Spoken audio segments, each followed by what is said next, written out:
Are unions important? Unions are very important. Unions are the reason why we have a lot of the benefits that we do. Why, for example, workers aren't working 16-hour days.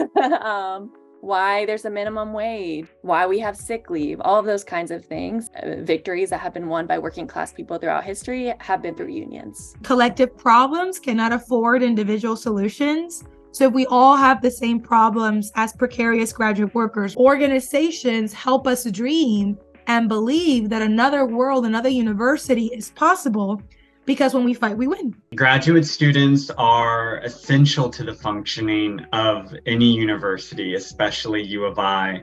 The majority of face-to-face interactions that undergrads have are with their grad students who serve as TAs, RAs, and GAs. A whole host of undergraduate classes are in fact taught by TAs.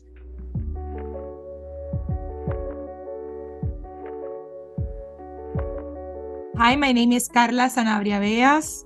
I use she, her pronouns, and I'm one of the co-presidents of the Graduate Employees Organization. This university won't be gone! And this university won't be gone! And who are we? And who are we? And who are we?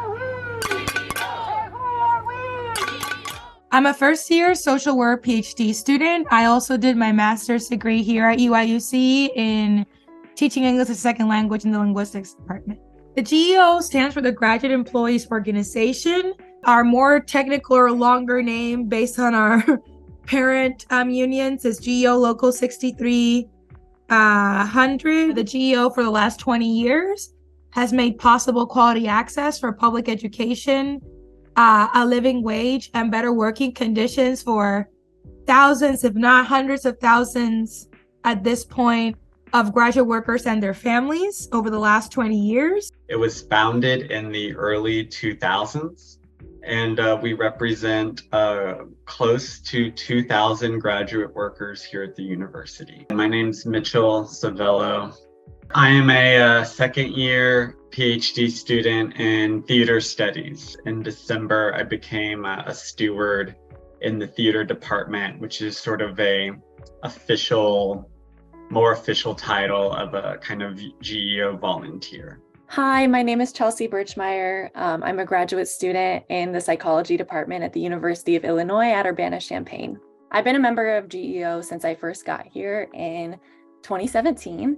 And my first year, we actually went on strike because the administration threatened to remove guaranteed tuition waivers. And then after that, I just got involved in committees. I started attending GEO meetings. This year, I was on the bargaining team renegotiating our full contracts, not just wages. And then I was also one of the leadership of the Stewards Council, which is the organizing body of the union, which is responsible for engaging members and graduate workers in GEO. And I ended up on an earlier version of the bargaining team, which was the wage bargaining team. In our last contract, we had a reopener in 2020 to renegotiate wages. I was also on a bargaining team that negotiated the impacts of COVID-19 on graduate workers.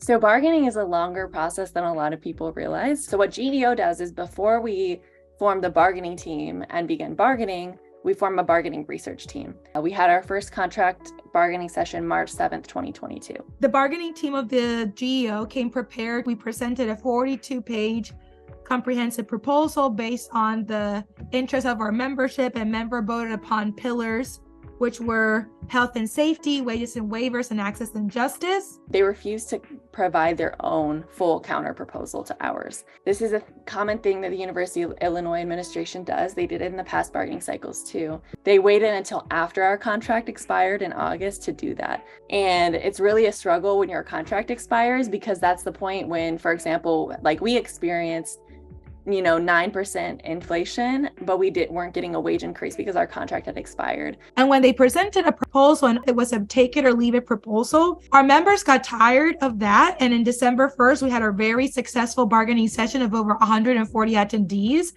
in which we forced the university to stop giving us take it or leave it proposals. And we engaged seriously in negotiations. Every time the administration did the bare minimum. For example, providing a counter proposal after nearly 6 months, it was because of pressure that was put on them. It was because, we held a huge rally and spoke to the press, for example, or because hundreds of graduate workers attended a bargaining session, or because we filed a grievance and an unfair labor practice. They stole the wage increases of over 200 graduate workers. So the university back in fall 2022 deducted the pay of over 200 graduate workers that were promised a wage amount and were denied that wage amount at the start of the semester. They essentially gave them an offer letter. Then 3 weeks later, after those graduate workers had already started working, they handed them a new offer letter and said, never mind, we weren't supposed to give you that raise, accept this lower pay. And that's a violation of their contract. It's also a violation of labor law because they were using GEO's bargaining as a reason to do that. And they were discriminating against basically GEO's teaching assistants and graduate assistants because they did give that raise to research assistants. They didn't take it away from them. But they gave the salary increase to RAs, which are not covered under our contract. So there were moments where things felt like hopeless. It felt like, oh my gosh, what are we gonna do? The administration isn't bargaining with us, but we were able to keep fighting, and we were ultimately able to win. So we went through, all of these challenges with the administration pretty much being big bullies at the bargaining table. But it was really through building our power and numbers as graduate workers and people showing up to sessions.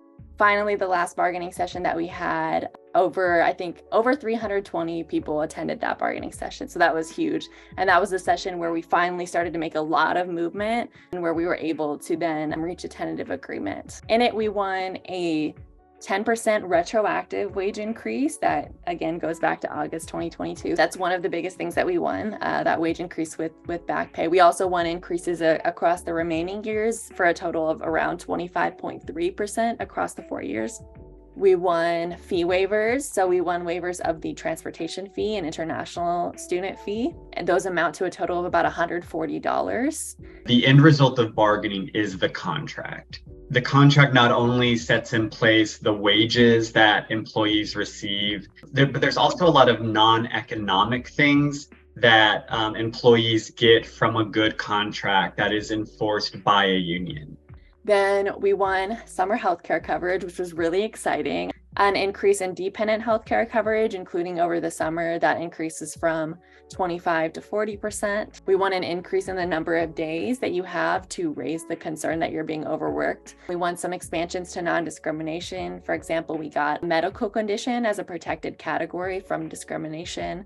And we also got expanded definitions of what constitutes discrimination and harassment. And then there's a lot of other kind of small changes throughout the contract that still make an impact. It's a 4-year contract. It started in 2022 and it goes to 2026. I'm very just happy that we were able to win a contract after that process.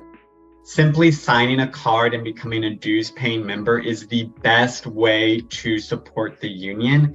For graduate students, the best way you can support your union is becoming a member of your union and to use your voice to have a say in your working conditions.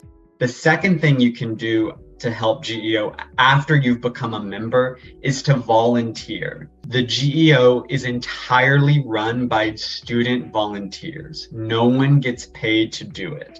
So we're scrappy, we're grassroots, and we run on people power. So as I always say, nothing happens if we don't make it happen. This experience has taught all of us that when we push them, they need to obey to our demands and not the other way around. Because the only thing that we have that they don't have is our capacity to care and be more compassionate towards one another. The university doesn't care more than we do. And secondly, we are the majority. GEO is so important to me, and I think to all graduate workers, because it's the reason why higher education is able to be accessible for working class people. It's a way that, we make education not only for the 1% of people, we make it for everyone. And I think the wins that we got from this contract, the wage increases, the year-round healthcare coverage, the improvements for parents, et cetera. All of these things are necessary to make the University of Illinois actually a quality education that is accessible for all people. So I'm really happy to be part of GEO, and I would encourage any graduate workers to join GEO, because the way that we win these things, again, is through building our power in numbers. It's through the participation of graduate workers.